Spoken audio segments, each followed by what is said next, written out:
Constantly in a hurry, fighting against time, China's roads are full of delivery men making their runs as speedily as they can. For the motorcycle riders, time is money, as the more parcels they manage to deliver promptly, the more money they earn. But sometimes, it's a pretty hard ride. There's a lot of pressure because if you don't make a delivery on time, you're not paid for it.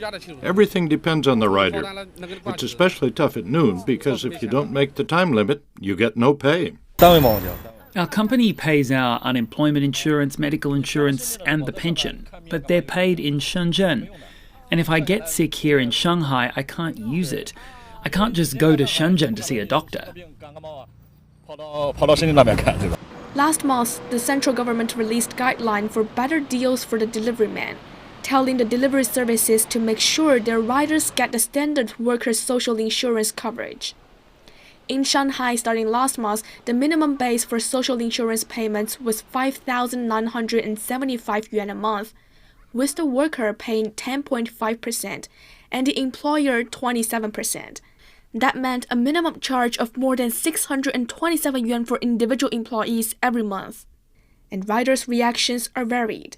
I don't have the money to pay for the social insurance. I work at least 12 hours a day and get only 8,000 or 9,000 yuan a month.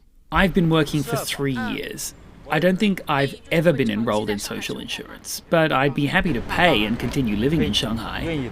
China has offered a cheaper basic endowment insurance system for urban and rural residents since 2014. That can cost as little as 200 yuan a year. China now has several million food delivery men. Last year alone, Meituan took in 336,000 new delivery men, and Ele.me hired 244,000. Those are just the numbers of registered delivery men. Many took the job part-time, with flexible labor platforms taking care of their insurance.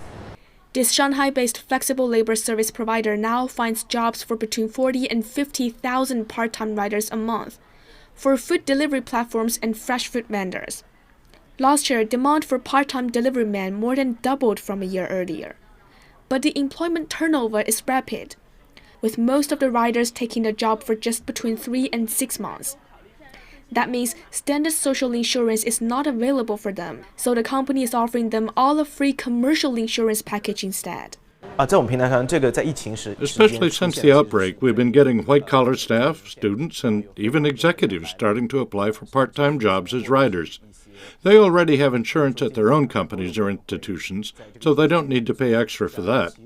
What they need is commercial insurance to take care of them if they're injured. Zheng says his company is working with the government to see whether they can offer a better deal on that commercial insurance, so as to better protect part-time workers too. There are costs to all this, of course. The extra costs the new guidelines imply for the delivery firms meant that on the day the government announced them, Meituan's stock price in Hong Kong dropped more than 13.7%, and Alibaba's was down more than 6%. That's the price we pay for keeping the riders on the road and coming to our door on time. 张世雪 Money Talks.